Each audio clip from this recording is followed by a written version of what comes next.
So, the New York Islanders are going to be playing off against the Washington Capitals later today, but this video is not really going to be about that. Instead, we're going to be focusing on the Vancouver Canucks and the Montreal Canadiens, and just get into some ideas that both of these teams' fan bases have started talking about in regards to Islanders players.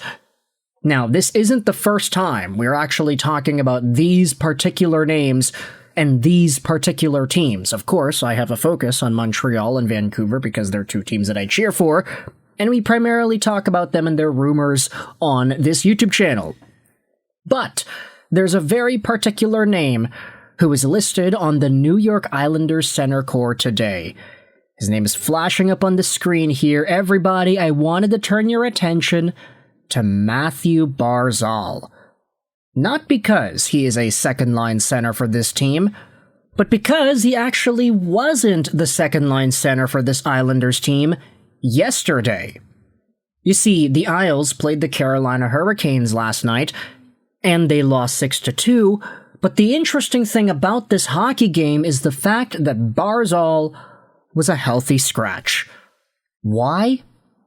Well, it was talked about by Patrick Waugh that Barzal was a scratch because he missed the team bus yesterday morning. He was late this morning here. That's the culture of our team, and we made the decision to not play him tonight. Now, that was yesterday. Today is a new day. He'll probably be playing against the Washington Capitals, and there were some comments made by Barzy earlier this afternoon. He told the local media that he didn't miss any meetings. He missed the bus from the hotel, and Matthew Darche is very big on being punctual. Unfortunately, I was the culprit of an alarm clock issue, Barzal said. He also mentioned this was 100% the first time this has happened. The expanded quote says that, yeah, there was a ton of dialogue, no hard feelings from both sides. Culprit of an alarm clock issue, that's the full quote over there. Barzal says there was a set bus time and I wasn't on it. I was there for the meetings and everything, but Matthew had made it clear at the start of camp, punctuality is a big thing. He wants to set a culture here, as do all of us players. So unfortunately, I was the first guy to have an alarm clock issue. He said this was his first offense. Now, interestingly enough, one of the narratives that started to bubble up in Vancouver upon the Mathew Barzal news was posted and talked about by Malik Halford from Halford and Bruff. He said this: if Alvin isn't on the phone with Matthew Darche already to talk about Mathew Barzal as a potential trade option, it should only be because Rutherford called first. And there are a bunch of folks going out there and saying, hey, bring Mathew Barzal home. Of course, Barzal is from Coquitlam, so Vancouver would be technically his home. Send Pedersen? Okay, I don't know about that. The Canucks will be in his no-trade list. He was one of those local guys who didn't like the Canucks growing up.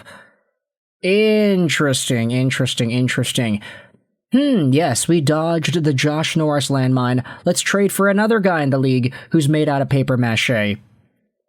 Hell yeah, Barzal will look amazing in the Canucks LTIR list. So, responses are varied, but ultimately, the idea of Mathew Barzal as a Vancouver Canuck to be is always going to be super intriguing to me, mostly because he is a hometown guy, and also the fact that he was in contention for the Calder Trophy with Brock Besser in that 2017-18 rookie year that he had. 85 points in 82 games played. He was so good to open up his NHL career, partly due to John Tavares also being there and being a superstar in his own right. But ever since the departure of John Tavares, Mathew Barzal stopped producing as much. He had an 80-point season 2 years ago before getting sidelined via injury and only playing in 30 games last year. This year, he's on pace for about 72 points. He's got 8 in 9 games, so that's not bad in the slightest. Barzal, say what you want about his injury status and his long-term projectability with his health, but he's a good player. And the Vancouver Canucks, should they find themselves a way to bring him home and give him a second-line center spot, oh boy, he'd be really good alongside of a sniper like Brock Besser. And I'm not just saying that because of the link these two shared all the way back in 2017. But sticking with New York Islanders, guys, I wanted to turn our gears over to this post made on the Habs subreddit. Yeah, big left turn. Let's talk about the Montreal Canadiens. Leave off of the Vancouver stuff. You can let me know your thoughts in the comment section below. But this tweet by Pierre LeBrun and NHL Rumor Report was posted onto the Canadiens subreddit 2 days ago. LeBrun said on Overdrive, what's changed for Montreal, I'd say, is they've become one of the teams where a guy like Nazem Kadri, I think, views them in a different light. They used to not be a team where a lot of guys would wave to. But the implication is, now, they are. So Shogun2909 posted this onto the Habs subreddit asking, cool, who are the other guys? And one of the comments and threads goes out there and says this. Out of all of the realistic centers we could see traded by the deadline, I think Bo Horvat is by far my favorite option. Excellent shot, great at faceoffs, two-way play, and he's locked up long-term. There's nothing about his playstyle that makes me think he's going to fall off a cliff anytime soon. I think he'll be a capable top 6 player throughout the majority of that contract. He fits the 2C profile to a T. He's my target as well. Now, there are some replies that go out there and say Horvat is one of the most overrated two-way centers in all of hockey.